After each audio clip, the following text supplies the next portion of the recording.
എൻ്റെ പേര് അശ്വതി. ഞാൻ പോങ്ങുംമൂടാണ് താമസിക്കുന്നത്. എൻ്റെ അടുത്ത് ബീന മേഡമാണ് ഈ ഓക്സിമിറയെക്കുറിച്ച് എന്നോട് വന്ന് പറയുന്നത്. അപ്പോഴത്തേക്ക് എനിക്ക് 498 ഉണ്ടായിരുന്നു. 498 വന്ന് ഞാൻ തല ഇറങ്ങി അടുപ്പിൻ്റെ പുറത്തൂടെ വീണ് ഈ ഭാഗം മൊത്തം പൊള്ളി. അങ്ങനെ എന്നോട് മീന മേഡമാണ് പറഞ്ഞത് ഈ മരുന്ന് വാങ്ങിച്ച് കഴിക്കാനായിട്ട്. അങ്ങനെ ഞാൻ ആ മരുന്ന് കഴിച്ച് ഒരു 2 ആഴ്ച ആയപ്പോഴത്തേക്ക് തന്നെ എനിക്ക് എൻ്റെ കൈയൊക്കെ എനിക്കിപ്പോൾ പുറകിലോട്ടൊക്കെ കൊണ്ടുപോകാനും ഉയർത്താനും ഒക്കെ കഴിയുന്നുണ്ട്. പിന്നെ എന്ന് വെച്ച് കഴിഞ്ഞാൽ എനിക്ക് വീട്ടിൽ ജോലികൾ എനിക്ക് ആദ്യമൊന്നും ചെയ്യാൻ പറ്റിയില്ല. പിന്നെ ഇപ്പം ഇത് കഴിച്ച് കഴിഞ്ഞപ്പോഴത്തേക്കും എനിക്ക് വീട്ടിലെ ജോലികളൊക്കെ ചെയ്യാനും ഒക്കെ കഴിഞ്ഞു. പിന്നെ ഞാൻ ഇൻസുലിൻ എടുക്കുന്നുണ്ടായിരുന്നു. എനിക്ക് രാത്രി 16ഉം രാവിലെ 20ഉം ആയിരുന്നു.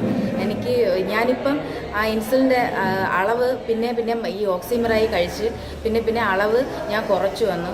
പിന്നെ ആയപ്പോഴത്തേക്ക് ഇപ്പം എനിക്ക് ഇൻസുലിൻ്റെ ആവശ്യമില്ല. ഞാൻ ഇപ്പം ഈ ഓക്സിമിറായാണ് കഴിക്കുന്നത്. എനിക്കിപ്പം ഒരു കുഴപ്പമില്ല. എനിക്ക് ഷുഗർ രാവിലെ എനിക്ക് ആഹാരത്തിന് മുമ്പ് 90ഉം ആഹാരത്തിന് ശേഷം എനിക്ക് 110ഉമാണ്. ജയ് അവക്സിയ.